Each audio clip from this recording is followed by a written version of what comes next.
Il y a quelques mois, je faisais une vidéo sur 5 animés cultes que je n'ai jamais vus, voilà, un peu de honte. Et bien maintenant, on va faire la même chose, mais sur les animés de sport, parce qu'il y en a énormément, il y en a énormément de cultes, et malheureusement, je les ai pas vus, donc c'est parti pour 5 animés cultes de sport que je n'ai jamais vus. Le premier animé, c'est Ace of Diamond, que je n'ai jamais vu, qui est un manga qui est très culte, qui date des années 2000 au Japon, mais qui est d'ailleurs arrivé en France en manga que très récemment, puisque le premier tome du manga est arrivé en France fin septembre 2024. Au moment où je vous parle, il n'y a que 6 tomes qui sont sortis en France, donc franchement c'est parfait, c'est la bonne raison pour se mettre à cette œuvre en suivant la parution française. Pour ce qui est de l'animé, il y a plus d'une centaine d'épisodes, il y a 3 saisons actuellement, la partie 2 de la saison 3 sort durant le printemps 2026, donc franchement tout est aligné pour que je le regarde, et pourtant je ne m'y mets pas. Alors je sais pas l'expliquer, je pense quand même avoir quelques petites idées. C'est déjà que l'animé fait plus d'une centaine d'épisodes, on est même plus proche des 200 que de la centaine, donc ça fait beaucoup d'épisodes.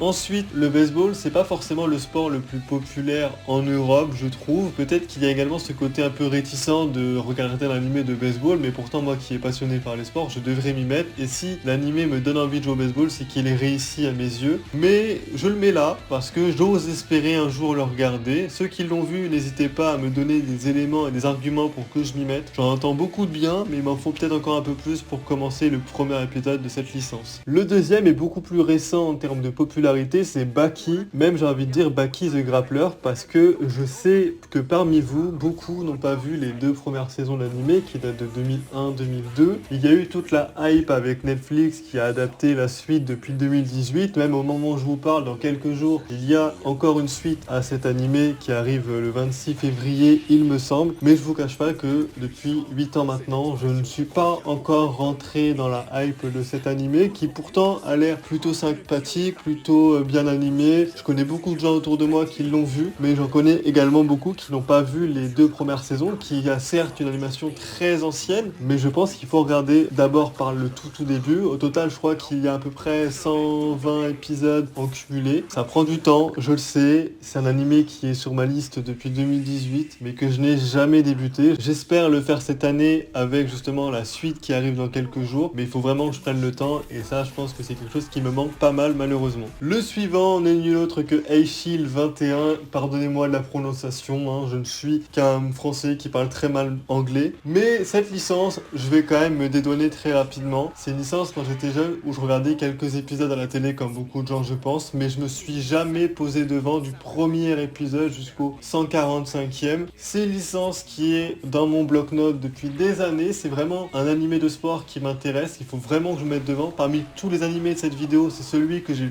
plus envie de voir. En revanche, une chose qu'il faut savoir, c'est que l'animé n'adapte pas du tout la fin du manga, donc si vous voulez voir la fin de cette licence, il faut lire le manga impérativement, mais je vous promets qu'en 2026, celui-là, je vais le démarrer au minimum, parce que je sens que je vais aimer, j'ai des très bons souvenirs mentalement, et à chaque fois que les gens autour de moi en parlent, c'est que du positif, donc celui-là, promis, en décembre 2026, je l'ai vu. On continue avec Hajime no Ippo. Je sais que beaucoup vont me tomber dessus, mais j'ai des éléments et des arguments infaillibles. Déjà, faut rappeler que ce manga date de 1989, que nous sommes en 2026 et que le manga n'est pas terminé. Beaucoup de gens critiquent One Piece, que c'est trop long, que c'est là depuis 28 ans. C'est quoi à côté de Hajime no Ippo? C'est 145 tomes, 1500 chapitres au minimum. Ce n'est pas encore fini. Et l'animé, il y a 3 saisons, un film, un OVA, plus de 100 épisodes, et ça adapte seulement 61 tomes. Ça veut dire que l'animé n'adapte même pas la moitié du manga. Et le plus énervant, je pense, c'est que la dernière saison de l'animé date de 2014. Ça veut dire que ça fait 12 ans maintenant que nous avons absolument rien sur cette licence. Comment c'est possible qu'une licence aussi culte que tout le monde me bassine à regarder n'a jamais eu de suite? Donc là, je compte sur les fans de cette licence pour m'expliquer pourquoi une licence pareille qui a autant de tomes, qui est quand même présent dans les mangas cultes de manière générale, n'est pas autant d'adaptations, autant de films, autant de popularité. En Europe, je pense que ça peut s'expliquer, mais au Japon, il me semble que c'est quelque chose de très